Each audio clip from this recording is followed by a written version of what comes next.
So I gave her a mustache because I felt like it looked more manly with a mustache.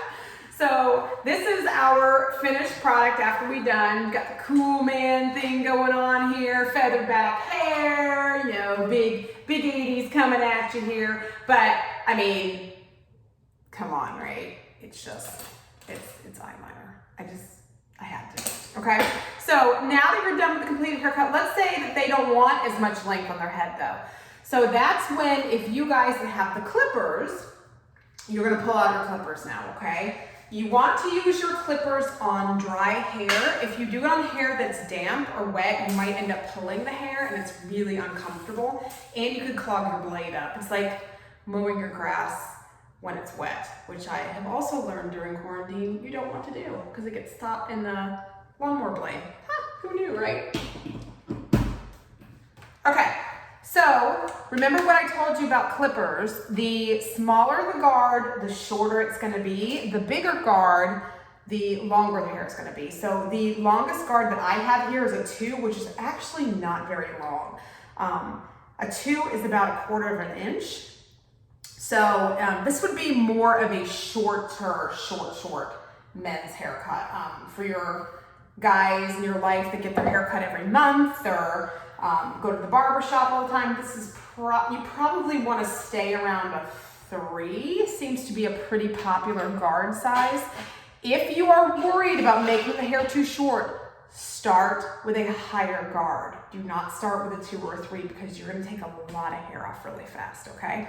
The good thing about the clipper though, you can't screw it up because there is literally a guard attachment on here that tells me how long this hair is going to be. So all I do is just go right through it. It's really easy. So I'm going to turn this on. Hopefully you can hear me. I'm just going to start in the bottom and I'm just going to cut. When you get to the top, you want to kind of rock out like this. You don't want to go up and down like this. If you dig this too close into the head, it's the same thing. You're going to end up taking this off and then you're going to have a weird short part here. So when you go in, you want to come in and you want to kind of kick it out a little bit. You see that? I'm coming out at an angle like this as opposed to going in like this. Got it? So same thing applies. I'm going to go up to the part where the comb leaves the head. I already know this is it because we did it for the last haircut, so I didn't have to redo it. If it's sticking out like a piece, leave it for the top probably because you don't want to cut off a vital piece.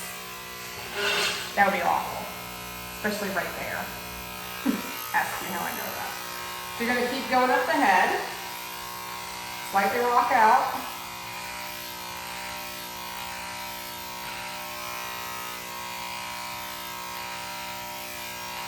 You see how fast that is though? See why clippers are awesome?